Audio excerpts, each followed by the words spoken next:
Wa ya'ti qad syatama hadza. Anehnya di umat ini, di masa ini, dia rajin sholat, saat yang bersamaan rajin mencaci. Wa qadhafa hadza, senang menuduh. Wa daraba hadza, senangnya berselisih. Wa akala mala hadza, senang mengambil hak orang lain. Kelihatan sholat tapi korupsi juga. Kelihatan sholat tapi menipu juga.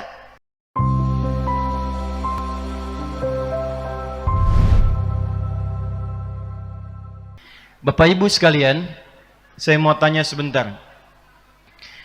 Nabi Muhammad sallallahu alaihi wasallam lahir di mana? Mekah. Hijrah ke mana? Tuh, salah kan? Itu baru dasar tuh. Lahir di mana? Mekah, betul. Hijrah ke mana? Bukan. Oh, jangan maksa. Kalau tidak tahu katakan wallahu alam. Nabi Muhammad hijrah ke mana? Sampai begini belum tahu wallahu alam. Hijrah Nabi itu bukan ke Madinah. Hijrah Nabi mulanya ke Yathrib. Kemana? Pertama, apa itu Yathrib? Yathrib itu Bapak Ibu, nanti kita tarik nih spiritnya, undang-undangnya dibawa ke Sumbawa dengan moto tadi. Yathrib itu nama dari salah satu umatnya keturunan Nabi Nuh alaihi salam, namanya Yathrib bin Qaniyah bin Mahlil. Dia salah satu yang masuk, bapaknya itu Qaniyah bin Mahlil, umatnya Nabi Nuh masuk ke kapal besar Nabi Nuh, berlayar setahun 10 hari sampai reda kemudian banjirnya. Setelah merapat, Yathrib menyebar berpetualang dengan yang lain, menemukan satu tempat tinggal di situ. Dulu setiap orang tinggal menemukan tempatnya, maka tempatnya akan diberi nama dengan orang yang pertama kali menemukannya. Kan'an singgah di tempat wilayah dekat Palestina, diberi nama tempatnya dengan Kan'an. Yathrib singgah di satu tempat 400 km dari Mekah, jaraknya kurang lebih, maka tempatnya disebut dengan nama Yathrib. Tapi ingat, Yathrib sebelum Nabi hijrah, maaf sekali, tempatnya tidak ideal. Bukan seperti Mekah. Nanti kita akan lihat kenapa Allah menghijrahkan Nabi ke Yathrib bukan ke tempat lain. Bukan Taif yang dipilih yang sudah maju berkembang. Pertaniannya bagus, perkebunannya bagus, orangnya sudah tersusun rapi, sistemnya bagus. Hijrahnya ke Yathrib. Satu, ekonominya tertinggal, bahkan jauh di bawah resesi Yathrib. Pasarnya berantakan. Yang menguasai cuma Yahudi. Harga bisa diatur, kapan pengen naik-naik, kapan pengen turun-turun. Konflik gak pernah selesai. Dua suku besar, Aus dan Khazraj, 600 tahun tidak pernah tuntas. Bila ada yang meninggal di Aus, wafat di Khazraj. Sakit di Aus, luka di Khazraj. Yathrib. Nabi itu diutus, diperintahkan hijrah, ternyata ke tempat yang belum siap. Ke tempat yang belum tertata. Allah ingin memberikan kurikulum kepada semua eksekutif, birokratif di masa depan, yang nanti akan dikumpulkan kurikulum ini oleh Al-Imam Al-Bukhari, diberi nama dengan Kitabul Imarah, bab tata kelola negara. Pindah kemudian ke Yathrib, diperintahkan untuk memberikan petunjuk bagaimana menata kota negeri dari yang tidak siap menjadi negeri yang berperadaban. Maka apa yang Nabi lakukan pertama kali? Sebelum berangkat ke Yathrib, Allah persiapkan beliau tim yang khusus terlebih dahulu. Maka dipilihkanlah oleh Allah 40 orang untuk mensokong misinya Nabi, dikenal dengan As-Sabiqunal Awwalun. 40. Berapa jumlahnya? Coba lihat pelan-pelan ya. Nanti kalau kita keluarkan skemanya dalam bentuk kurikulum hadis, Anda akan memilih Anda kira-kira akan menjadi siapa. Contoh, maaf, 1, ada di unsur militernya, baik itu urusannya pertahanan atau Kamtibmas. Nanti sepeninggal Nabi ada 12.000 sahabat, level komandan ini 38 panglima, satu kemampuannya bisa menaklukkan Persia dan Romawi. Satu kemampuannya. Pelan-pelan, lihat baik-baik. Kenal Umar bin Khattab? Kenal di mana? Saya udah terbang-terbang jauh-jauh dari Amerika, landing di Jakarta, ke Sumbawa, ketemu orang kenal dengan Umar. Umar itu sebelumnya jenderal besar. Ada yang ahli strategi, ya, tata kelola negara, namanya Amr bin As radhiyallahu taala anhu. Nanti Anda akan lihat Amr bin As ini di backup cuman bawa beberapa kelompok ekspedisi ke Afrika Utara. Mesir, Libya, Tunisia, Maroko, Aljazair, berakhir di Syam. Sekarang 4 negara, Lebanon, Yordania, Palestina, kemudian ada satu lagi Syria. Berhenti di situ, semua tempat yang dipijak itu berubah maju, berperadaban dan muslim. Dan Afrika Utara sejak saat itu jadi provinsi. Anda bayangkan, provinsi Afrika Utara. Gubernurnya nanti Musa bin Nusair, panglimanya Tariq bin Ziyad, dan dari Tariq ini bisa membawa peradaban sampai ke Eropa di Iberia. Pelan-pelan. Abu Bakar As-Siddiq pernah dengar? Abdurrahman bin Auf pernah dengar? Itu pebisnisnya. Dipilihkan oleh Allah, ini Abu Bakar, Uthman, ini Abdurrahman bin Auf, ini di bidang ekonomi. Umar, kemudian nanti Abu Ubaidah bin Al-Jarrah, kemudian nanti ada Khalid bin Walid, ini di bidang militer dan Kamtibmas. Siapa lagi nanti? Ada Ali bin Abi Thalib, Abu Hurairah, ini intelektualnya. 40 pertama disiapkan sebelum hijrah ke Yathrib, ternyata untuk membangun sebuah kota yang berkemajuan, punya peradaban, isinya hebat, mesti ada tim kecil ad hoc yang kuat dulu, yang disiapkan yang kokoh dulu dengan 4 pondasi penting. 1, saya agak cepat. Pengetahuan, Pak. Kalau Sumbawa ingin maju, prioritaskan pendidikan, Pak. Pendidikan yang bukan hanya mencerdaskan, tapi juga mendekatkan, ingat baik-baik, mendekatkan anak negeri dengan Rabbnya, dengan Allah Subhanahu wa Ta'ala. Maaf sekali lagi, Indonesia ini bukan sekadar negara kesatuan Republik Indonesia, tapi amanah dan hadiah dari Allah Subhanahu wa Ta'ala. Perhatikan pembukaan Undang-Undang Dasar, atas berkat rahmat Allah yang Maha Kuasa, dan dengan didorongkan oleh keinginan. Dari dulu keinginan luhur ada untuk merdeka, tapi apa yang mewujudkannya? Atas berkat rahmat Allah yang Maha Kuasa. Karena itulah dasar negara kita yang pertama itu ketuhanan yang Maha Esa. Pasal 29 ayat 1, negara berdasar atas ketuhanan yang Maha. Tujuan pendidikan pun keluarkan Undang-Undang Sisdiknas nomor 20 tahun 2002-2003 itu. Perhatikan yang bagian menimbang, pasal B poin kedua itu. Perhatikan.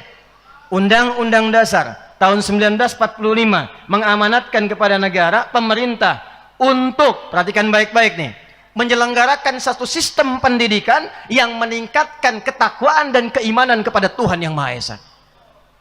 Jadi sebelum pintar, takwa dulu. Sebelum pintar, iman dulu.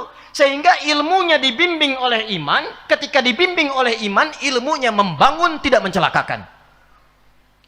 Saya baru pulang dari Amerika. Pintar-pintar. Tapi karena imannya kosong, kriminal juga banyak, Pak. Mau nembak orang kapan saja bisa tembak. Mau mabuk kapan saja mabuk. Mau zina kapan saja zina. Secara sistem rapi, secara personal hancur. Iman dan takwa. Karena itu izin Pak, saya senang tadi saya dengar ada sekarang peningkatan qori ya, Quran. Saya ikut berbahagia, insya Allah saya akan berkomitmen membantu pengembangan pendidikan di sini, khususnya di aspek nanti pendidikan keislaman. Pertama, insya Allah saya akan siapkan, Bapak kirim skemanya untuk dikirim. Saya siapkan 2000 paket untuk menghafal Quran cepat. Ya. Satu paketnya ada 3, jadi isinya 6000. Nanti kalau saya kesini lagi, saya sudah menemukan minimal 2000 penghafal Quran dari Sumbawa. Ya. Itu metodenya 30 hari hafal Quran 30 juz. Bukan juz 30 ya. 30 hari hafal Quran 30 juz. 2. Di sini ada para penghafal Quran 30 juz. Tolong Pak Bupati, nanti kerjasamakan dengan Kemenagnya atau nanti Dikdasnya, yang para penghafal Quran di tingkat-tingkat aliyah itu, yang imam-imam, kalau Anda hafal Quran bagus, bisa bahasa Arabnya, insya Allah saya akan juga masukkan kuota khusus untuk masuk ke kelas pendidikan Qadarul Ulama sampai S3. Gratis, nggak ada biaya. Pulang-pulang ke Sumbawa nanti insya Allah kita punya ahli tafsir, ahli hadis, ahli fikih. Kapan pemerintah membutuhkan, mereka sudah siap untuk mengabdi insya Allah. Ya. Baik, kita kembali lagi pelan-pelan. 40 orang disiapkan berangkat ke Yathrib. Nah, ini yang paling penting. Apa yang pertama diperintahkan oleh Allah kepada Nabi sallallahu alaihi wasallam dengan tim ini untuk merubah Yathrib yang tidak ideal menjadi kota yang berperadaban. Satu, perintah Allahnya, perhatikan baik-baik. Akha bainal muhajirin wal ansar. Al-mu'akhat al-ukhuwah al-insaniyah wal-ukhuwah al-islamiyah. Allah perintahkan persaudarakan dulu semua masyarakat yang ada di Yathrib, sehingga semua punya visi yang sama, punya soliditas, punya sinergi, kompak mencapai tujuan. Jadi maaf, kalau sudah kita punya keinginan 64 tahun Sumbawa ingin maju, ingin hebat, penduduknya mesti kompak, mesti solid, jangan terpecah belah, jangan saling mencaci, jangan banyak bertengkar, apalagi kalau terjadi di kalangan masyarakat-masyarakat yang sudah beriman. Maaf ya, maaf sekali lagi, di zaman jahiliyah yang terpecah belah itu yang belum beriman. Ketika sudah beriman semuanya bersatu. Di zaman jahiliyah yang terpecah belah itu yang belum beriman. Ketika sudah beriman semua bersatu. Jadi iman itu mempersatukan. Iman itu membawa cinta. Iman itu membawa kemajuan. Jadi kalau ada orang yang sudah beriman tidak senang dengan persatuan, tidak senang dengan kemajuan, dipertanyakan keimanannya. Ya lihat Ali Imran ayat 103. Wa'tasimu bihablillahi jami'an wala. Ayat 103 dibuka dengan ayat 102. Panggilannya apa? Ya ayyuhalladzina amanu. Ya-nya disebutkan 361 kali dalam Al-Quran. Memanggil yang dekat, yang menengah, yang jauh. Ayyuha disebutkan 150 kali dalam Al-Quran. Ayyunya munada menguatkan, haknya tanbih mengingatkan. Alladzina disebutkan sebanyak 1080 kali dalam Al-Quran. Memanggil semua tanpa kecuali. Kata Allah, hei yang menyatakan dirinya sudah beriman, saya enggak peduli laki-laki, perempuan, besar, kecil, profesinya apa, tinggal di mana, merasa dekat, merasa jauh, merasa tengah-tengah, saya panggil kalian semua. Apa panggilannya? Ittaqullaha haqqa tuqatih wa la tamutunna illa wa antum. Nah, kapan menjadi muslim? Ayat 103-nya. Wa'tasimu bihablillahi. Kata Allah, jangan terpecah belah. Bersatu semua. Dan persatuan itu ditandai dengan keimanan. Yang paling menarik, untuk menyatukan ini, Allah memberikan kurikulum bahkan dalam ibadah, sehingga semua nyaman bisa merasakan sesuai dengan pilihannya. Contoh, maaf ya. Maaf. Di sini kalau subuh ada yang kunut? Kunut. Ada yang tidak kunut? Ada. Yang kunut betul, yang tidak kunut betul, yang salah yang tidak sholat subuh. Zaman Nabi yang kunut ada? Ada. Yang tidak kunut ada? Ada. Tapi nggak ada yang tidak sholat subuh. Kenapa? Karena ternyata setelah dipelajari dalam fikih, ini saya akan tunjukkan sesuatu yang penting. Karena informasi yang saya terima, 99,99% penduduk di Sumbawa ini muslim. Betul? Betul? Maka saya ingin lihat, nanti saya tanya Pak Kapolres Pak Dandim ini, muslim betulan atau muslim KTP? Kalau muslim betulan nggak akan ribut, muslim betulan nggak akan banyak berselisih, muslim betulan pasti kompak, muslim betulan pasti semangat mengaji, semangat belajar. Maka apa yang pertama Allah berikan kepada Nabi Muhammad SAW? Perhatikan, satu manhaj. Apa namanya? Manhaj itu kurikulum kehidupan yang umum.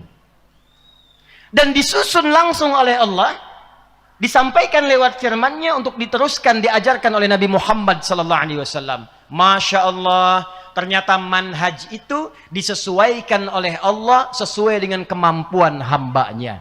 Kalau kita mampu satu cara, maka ditunjukkan satu cara, satu dalil, satu petunjuk, gak ada bedanya. Contoh, kalau kita sholat takbir, apa bacaannya? Allahu Akbar. Pernah dengar ada orang takbir mengucapkan Allahur Rahman ada? Allahur Rahim ada? Satu cara, satu dalil. Allahu Akbar. Tapi kalau manusianya tak sanggup melakukan dengan cara yang sama, dengan cara yang tidak serupa, maka Allah berikan perbedaan dalam penunaiannya supaya semua bisa menunaikan sesuai dengan kemampuannya. Contoh, ada dari segi bacaan. Ada dari segi apa? Quran turun berapa riwayat? Ini ada Ustadz Hasibuan nih. Qori luar biasa nih, Masya Allah. Quran turun apakah satu riwayat? Tidak. Quran turun dengan 7 riwayat. Bahkan nanti ada 10 riwayat. Ternyata riwayat ini bukan sekedar cara baca yang beda. Karena di Arab itu sukunya banyak, lisannya berbeda. Ada yang nggak bisa baca A, bisanya saja. A, ana, ane, anta, ente. Ada. Sehingga ketika turun surat Wadduha, ada yang nggak bisa Wadduha, bisanya Wadduhe. Wadduha, Wadduhe. Wallaili idha saja, wallaili idha saja. Ma wadda'aka rabbuka wa ma qala, ma wadda'aka rabbuka wa ma qala, walal akhiratu khairul laka minal ula, wala sawfa yu'tika rabbuka fatardi. Saya baca wadduha, Anda tertawa. Saya di Afrika, saya bacain wadduha. Ada yang ketawa karena dia nggak bisa A, bisanya Itu dipaksa-paksa sampai kiamat kurang 2 hari, nggak bisa. Terus sekarang wilayah Palestina, wilayah Syria, Libanon, itu pakai imalah semua. Madrasah. Mungkin Betawi dari sana tuh belajarnya tuh. Turun riwayat pakai Ada yang lebih ekstrim lagi. Nggak bisa sin, bisanya sod. Ihdinas siratal mustaqim. Riwayat Qalun sin. Ada yang nggak bisa sin, Allah turunkan pakai sod. Muhammad SAW ajarkan pakai sod. Ihdinas siratal mustaqim. Sod, hafaz dari Asim. Yang dahsyat, ada yang nggak bisa sin, nggak bisa sod, bisanya zai. Sin, z. Sod, z. Sin, z. Sod, zai. Maka turunlah riwayat nanti menggunakan zai. Ihdinas siratal mustaqim. Jadi ternyata ketika Allah turunkan, dibimbing sesuai kemampuan kita, bukan untuk berselisih. Yang benar sin, tidak, yang benar sod, bukan. Di Libya pernah ada 2 ahli Quran, hafal Quran 30 juz, berselisih gara-gara sin dan sod. Yang satu bilang ngaji sama gurunya, riwayat pakai sin, yang benar sin. Kata temannya, yang benar sod. Akhirnya mereka putuskan datang sama syekh kita yang lebih tinggi. Begitu datang kata syekhnya bijak, ya bunai iqra, ihdinas siratal mustaqim, pakai sod, hasbuk. Ya bunai iqra, kamu baca, ihdinas siratal mustaqim, pakai sin, hasbuk. Kalian berdua salah, yang benar ihdinas siratal mustaqim, pakai zai. Syekhnya ingin mengajarkan, kalau kamu walaupun sudah hafal Quran 30 juz, 1 riwayat, kamu hafal Quran dengan 1 riwayat, jangan bertengkar dulu. Mungkin di atas kalian ada yang lebih tinggi, jadikan itu sebagai kemudahan untuk beribadah. Itu poinnya. Jadi kalau kita paham fikih seperti ini, maka kita bisa memilih. Saat kita memilih, itulah pilihan kita, disebut dengan mazhab namanya. Apa namanya? Singkatan dari madzhaba ilaihi, apa yang cenderung untuk dipilih disingkat menjadi mazhab. Contoh, Bismillahirrahmanirrahim, hadisnya ada 70. Cara bacanya ada 4. 1, jahar. Bismillahirrahmanirrahim, jahar. Yang kedua, silent. Bismillahirrahmanirrahim. Kalau sudah silent, jangan dekatkan kepada mikrofon supaya makmum dengar. Bismillahirrahmanirrahim. Itu sama aja jahar. Yang ketiga, nggak dibaca sama sekali. Alhamdulillahi Rabbil Alamin. Yang keempat, riwayat Abu Hurairah di Al-Bukhari, baca rakaat pertama dengan jahar, Bismillahirrahmanirrahim. Rakaat selanjutnya tidak dibaca sama sekali. 70 hadis, 4 cara. Tapi kan kalau kita mau sholat, nggak mungkin praktekkan keempat-empatnya. Besok saya subuh, saya ingin sesuai sunnah, selengkap mungkin. Saya bacakan keempat-empatnya. Bismillahirrahmanirrahim. Bismillahirrahmanirrahim. Nggak dibaca sama sekali. Kita harus pilih salah satu. Makanya Imam Abu Hanifah, kata Imam Abu Hanifah dan Imam Malik, saya nggak pilih Bismillahirrahmanirrahim dijaharkan, saya nggak baca. Maka di mazhab Maliki, mazhab Hanafi, Alhamdulillahi Rabbil Alamin. Maka dikenal pilihannya mazhab Hanafi yang dipilih oleh Imam Abu Hanifah. Imam Syafi'i, kalau nggak ada yang pilih jahar, nanti nggak ada yang baca jahar. Sementara riwayatnya ada. Maka beliau mempopulerkan yang jahar. Bismillahirrahmanirrahim. Pilihan Al-Imam Asy-Syafi'i, mazhab Syafi'i. Imam Ahmad, muridnya Imam Syafi'i. Yang jahar ada. Yang dibaca kencang ada. Yang nggak dibaca ada. Ada riwayat satu lagi. Dibacanya silent, maka beliau pilih yang sir. Bismillahirrahmanirrahim. Alhamdulillahi Rabbil Alamin. Maka dikenal dengan mazhab Hambali. Maka ketika dipilih, ini bukan kelompoknya Syafi'i, bukan kelompoknya Ahmad bin Hanbal, bukan kelompoknya Maliki, bukan kelompoknya Hanafi. Yang ada adalah semua dari Nabi, tapi dipilih salah satu untuk memudahkan bacaan kita sesuai jalur yang Nabi tunjukkan kepada kita. Jadi jangan disimpulkan kalau ada imam ngimamin di sini tiba-tiba Bismillahirrahmanirrahim jahar. NU nih. Alhamdulillahi Rabbil Alamin. Muhammadiyah. Saya tugas di Saudi 2010, Prof. Tugas pertama menyambut jamaah. Begitu sampai Masjidil Haram salat Isya, yang imamin Syekh Sudes. Mazhabnya Hambali, bismillahnya sir. Tiba-tiba membukanya dengan kalimat, dengan bacaan Alhamdulillahi Rabbil Alamin. Itu komentar makmum samping saya, iki imamnya Muhammadiyah loh. Muhammadiyah cabang Masjidil Haram. Bayangkan. Jadi kalau ini diajarkan sempurna, insya Allah yang NU kompak, Muhammadiyah kompak, NU, Muhammadiyah, Al-Wasliyah, Al-Khairat, duduk semua bangun sumbawa. Dan semua bersaudara.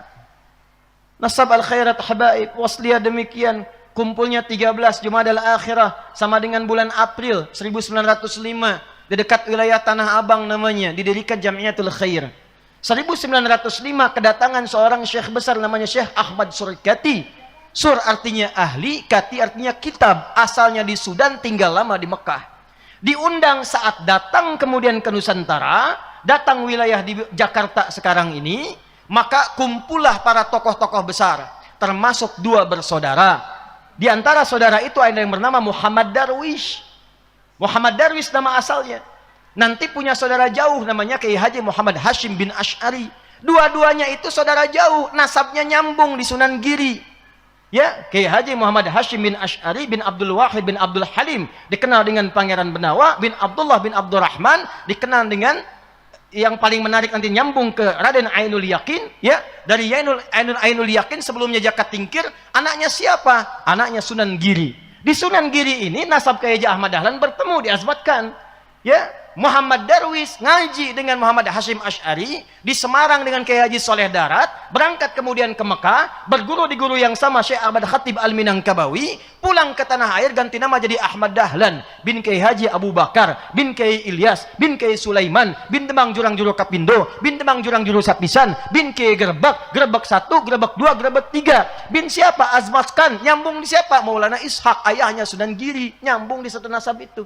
Keturunan siapa? Nanti Ali Zainal Abidin, nyambung ke Al-Husain, adiknya Al-Hasan, anaknya Ali bin Abi Thalib, suami Fatimah Az-Zahra, bintu Muhammadin sallallahu alaihi wasallam, bin Abdullah, bin Abdul Muttalib, bin Hashim, bin Abdul Manaf, bin Qusay, bin Murrah, bin Kilab, bin Ka'ab, bin Ghalib, bin Fihr, bin Malik, bin Nadar, bin Kinanah, bin Khuzaimah, bin Mudrika, bin Ilyas, bin Nizar, bin Mudar, bin Ma'ad, bin Adnan, bin Addi, bin Muqawwam, bin Nahur, bin Ya'rub, bin Yasdub, bin Nabit, bin Ismail alaihissalam, bin Ibrahim alaihissalam, bin Azar atau bin Nahur, bin Abdul, bin Kinan, bin Arfakhshad, bin Sam, bin Nuh alaihissalam, bin Mihlail, Matushala, bin Kinan, bin Anwas, bin Tis, bin Adam alaihissalam. Kiai Ahmad Dahlan melihat ini umat ini nggak berkembang di pendidikan, ngaji kitabnya pakai kitab pegon, dipaksa oleh Belanda nggak mengerti bahasa sendiri, dikembangkan oleh beliau, pendidikan mesti maju, budaya mesti berkembang, rumah sakit mesti didahulukan, fikihnya terapan, budaya, takopi, pendidikan. Muhammadiyah kemudian masuk ke bidang itu 18 November 1912. Kiai Hashim melengkapi, kalau pintar pendidikan, kemudian hasanah keilmuannya kosong, nilai-nilai turasnya kosong, maka dikembangkan ulamanya, Nahdlatul Ulama 31 Januari 1926. Secara hijriahnya nanti 100 abad, 100 tahun, 1 abad insya Allah di tahun ini, 1444. Jadi dari 1344 Hijriah, sekarang 1444, 100 tahun Nahdlatul Ulama. Jadi dua-duanya bersaudara, dua-duanya kompak. Ketika yang satu mimpin, satu kunut, di belakang tidak kunut, mengaminkan. Allahumma hdina fi man hadait. Amin. Syekh bin Saleh Al-Utsaimin, mufti besar Saudi rahimahullah, dalam fatwanya mengatakan, beliau Hambali, tapi beliau mengatakan, kalau ada yang di belakangnya itu makmumnya mendapati imamnya membaca doa kunut, maka aminkan di belakang mengikuti kunutnya. Allahumma hdina fi man hadait. Amin. Jangan sampai terjadi Allahumma hdina fi man hadait bid'ah. Atau yang kedua, imamnya pas tidak baca doa kunut, makmumnya nggak usah sujud sahwi.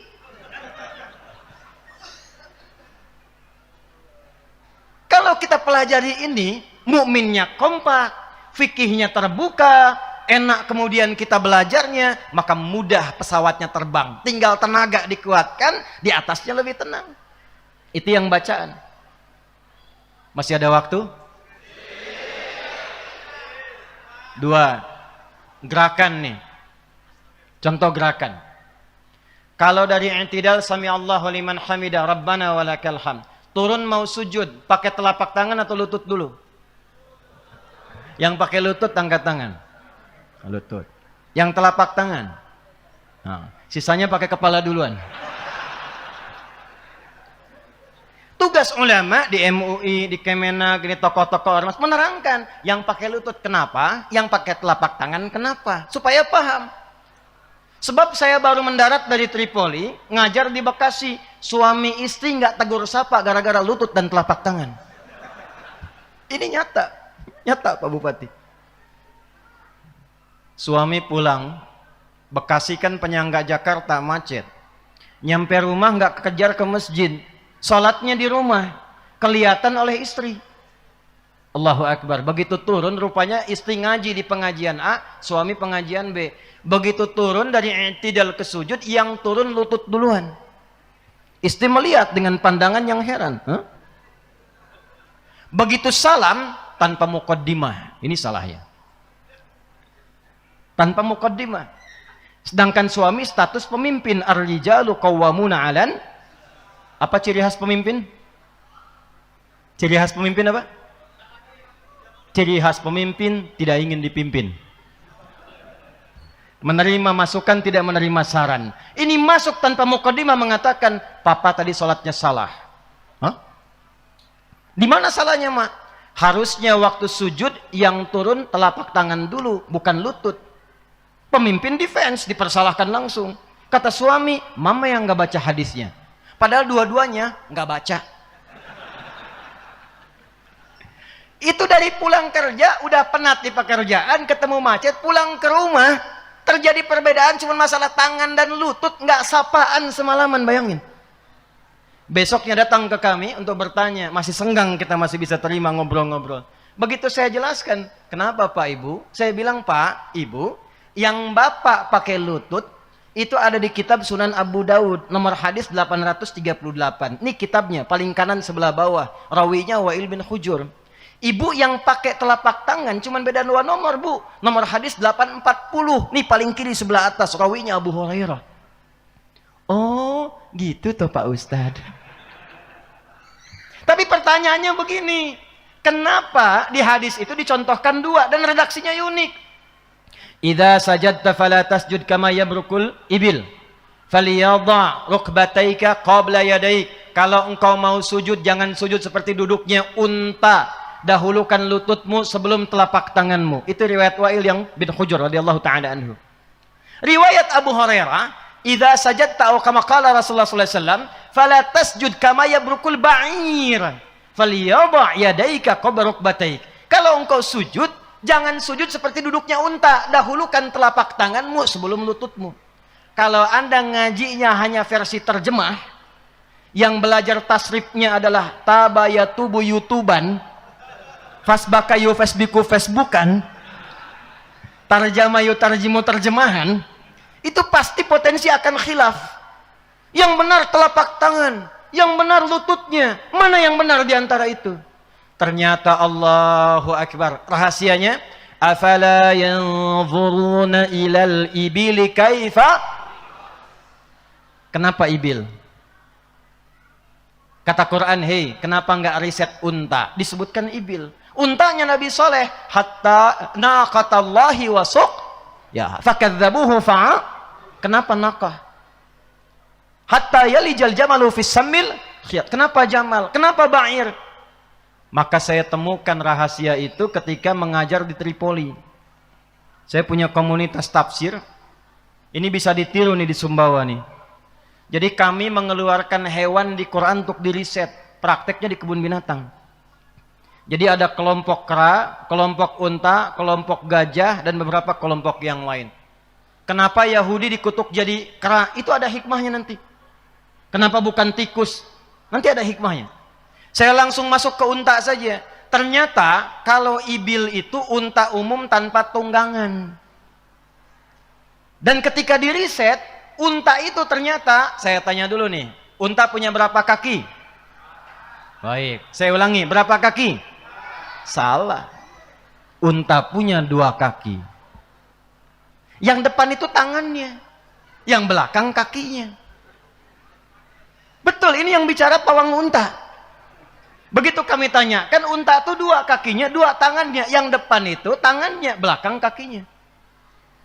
Unta itu punya selaput di matanya untuk menahan badai. Jadi kalau sedang badai di padang pasir, unta tinggal nutup pakai kacamata selaputnya, dia lewat begitu aja. Anda mau pakai Lamborghini, Lamborghini, Ferrari, macam-macam, mogok Anda, unta lewat, lihat aja jalan. Unta. Unta punya tembolok bisa menampung air minum di punduknya sampai nggak minum sebulan. Unta. Tapi ibil, unta yang belum punya beban, tangannya depan 2, maaf, kakinya belakang 2. Ba'ir itu unta yang sudah ada beban, biasanya di atasnya barang dagangan, kalau enggak tunggangan. Ternyata tipikalnya beda. Kalau dia tidak punya beban, maka yang dilipat yang pertama itu depannya, tangannya. Baru kemudian kaki belakangnya. Kalau dia punya beban karena berat, maka yang dilipat pertama lututnya ke bawah, baru depannya. Maka pahamlah kita hadis Nabi tadi. Wa'il bin Hujur masuk Islam lebih dulu dibandingkan dengan Abu Hurairah radhiyallahu taala anhu. Abu Hurairah masuk Islam 3 tahun sebelum Nabi meninggal. Wa'il di awal Nabi masih sehat, perang Badar ikut, Uhud ikut, lututnya masih sehat. Maka ketika dilihat oleh Wa'il, beliau turun dari i'tidal ke sujud, lutut lebih dulu karena masih sehat. Tapi ketika Abu Hurairah masuk Islam, usia Nabi 60 tahun. 3 tahun sebelum meninggal kurang lebih 63 tahun. Saya tanya, biasanya kalau penyakit-penyakit senior sepuh, yang terserang pertama kali apanya? Lututnya. Makanya di riwayat-riwayat hadis tentang sholat, ketika Nabi semakin sepuh, beliau kadang pakai tongkat, kadang nyender-nyender di samping dinding karena lututnya bermasalah. Itulah yang menyebabkan ketika turun dari i'tidal ke sujud, Abu Hurairah melihat mendahulukan telapak tangan dibanding lutut karena lutut bermasalah. Maka muncullah di ilmu hadis namanya al-jam'u wa taufiq. Gabungkan dua hadisnya, lihat isyaratnya. Oh, ini kemudahan dari Nabi. Yang punya lutut bermasalah, silahkan gunakan telapak tangan. Jangan menyimpulkan tuanya. Karena al-hukmu al-ibratu bi'umumil lafzi, la bi khususis sababi. Bukan karena sebabnya, keumuman lafadznya.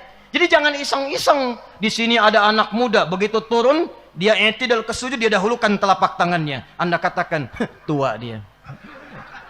Tidak. Mungkin lututnya bermasalah. Dia main bola, dia kena cedera. Yang punya masalah di lutut, gunakan telapak tangannya. Kalau paham begitu, nggak ada yang bid'ah. Yang salah yang pakai kepala duluan tuh. Itu. Jadi ngaji kita perdalam dulu. Jangan sampai di dalamnya kita sibuk saling berpecah belah. Kita ingin sumbawanya maju, kita lupa bahwa perbedaan itu diberikan kepada kita untuk dipelajari supaya memudahkan kita dalam berkehidupan, bukan supaya berselisih dan membangun perpecahan di antara umat manusia. Jelas sampai sini? Yang ketiga, ini yang terakhir. Yang ketiga yang terakhir.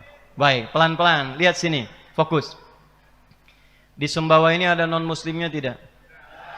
Ada non-muslimnya? Ada non-muslimnya? Ada. Saya tadi lewat, saya tanya, di sini apa Pak? Oh ini Ustadz, semakin ke arah barat ini nanti ada saudara kita yang Hindu. Semakin ke timur nanti sampai ke NTT ada saudari kita, saudara-saudari kita yang Kristen, Nasrani. Di sini ada etnisnya yang Masya Allah ini Cina, yang ini Arab, yang ini lokal dan sebagainya. Semua menyatu. Nabi saat hijrah ke Yathrib, itu penduduknya muslim semua atau tidak? Tidak. Heterogen. Maka apa yang beliau lakukan? Perhatikan baik-baik. Inilah yang merubah Yathrib kelak menjadi Al-Madinah Al-Munawwarah. Ini syiarnya Prof. Din nih. At-Tamaddun Al-Islam ini. Negeri yang berperadaban, yang memberikan warna dan cahaya. Apa yang Nabi lakukan? Perhatikan baik-baik.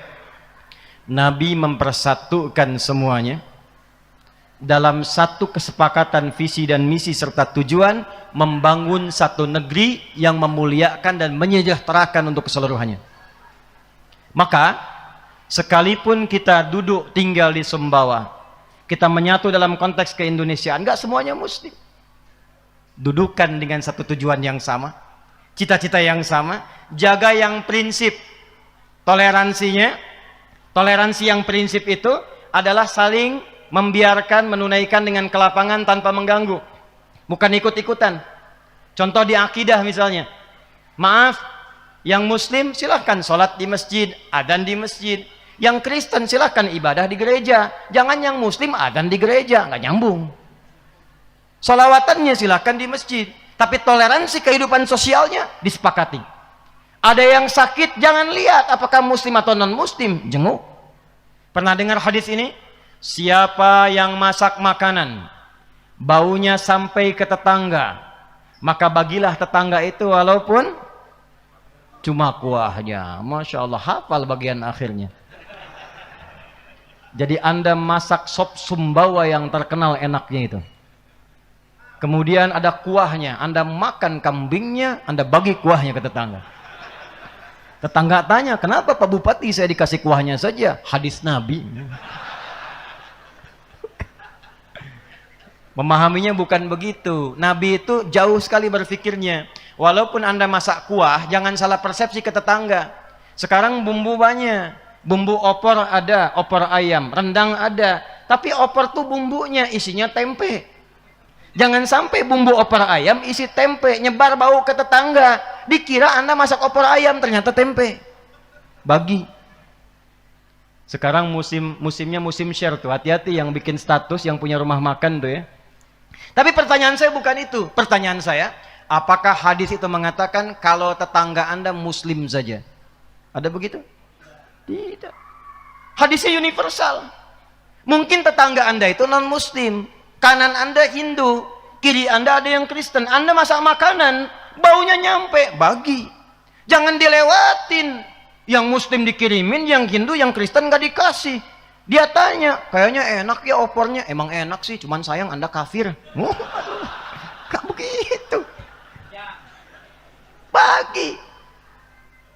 Bagus kan? Cobain enak tidak enak. Berikan porsi yang cukup layak. Ketok. Sampaikan. Begitu menyampaikan, Pak terima kasih Bapak baik sekali. Katakan, bukan baik, Islam yang mengajarkan saya untuk berbagi. Itu. Besok dia ngembalikan panci, dia sudah kenal Assalamualaikum, Assalamualaikum katanya. Udah tahu tuh.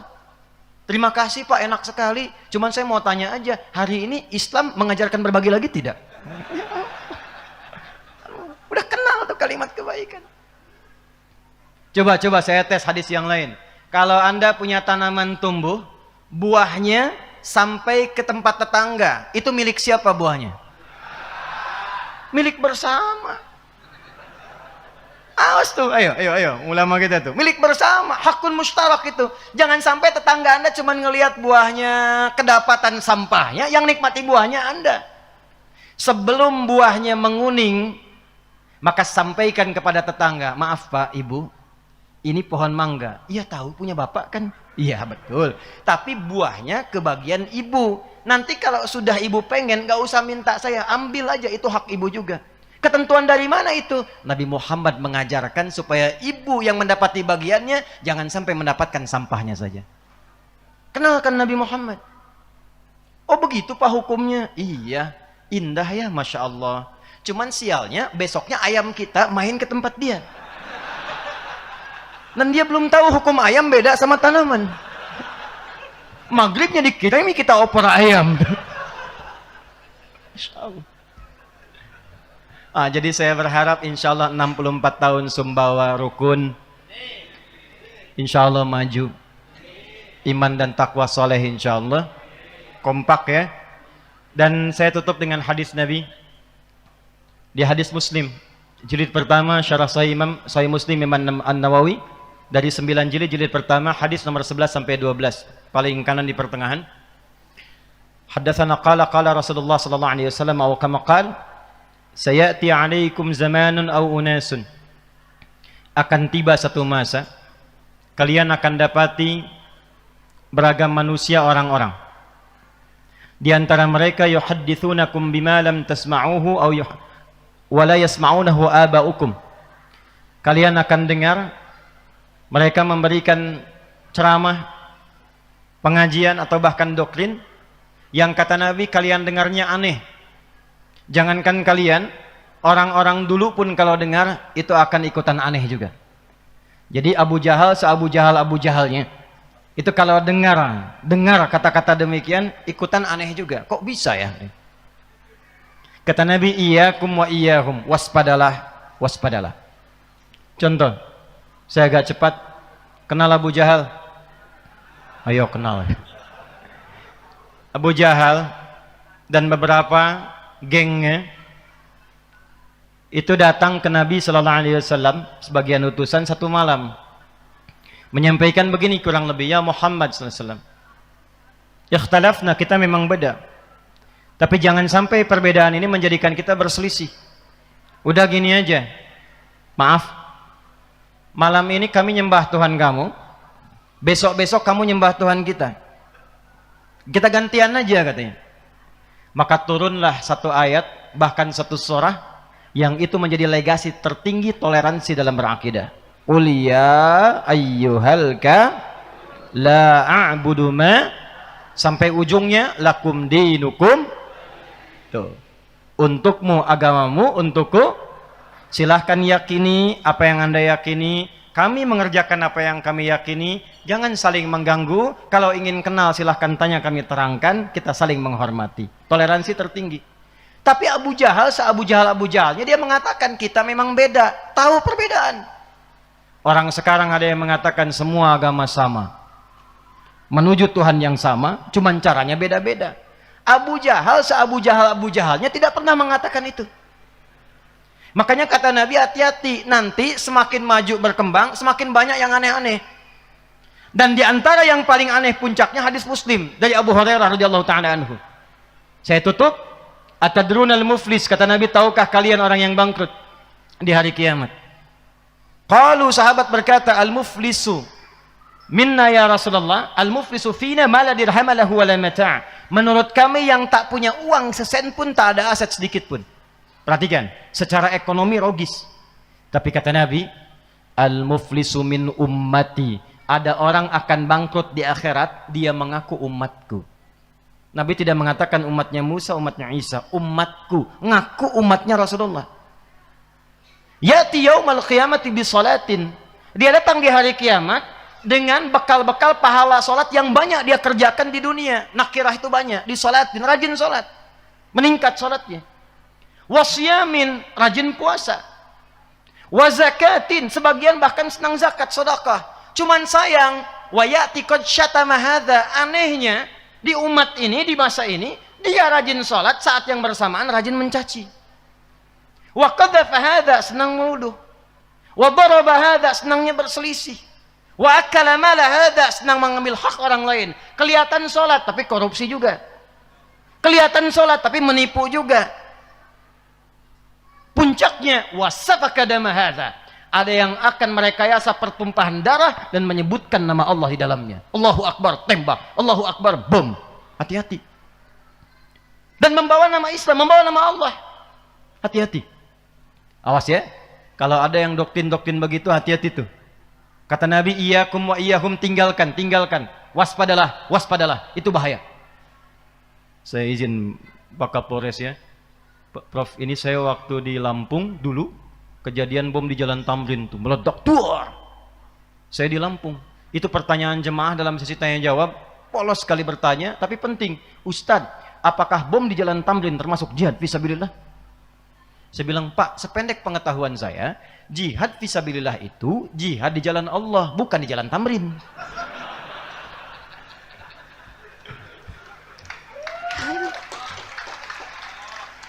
Tapi yang Nabi ingatkan, Nabi peringatkan jauh-jauh hari itu akan terjadi itu.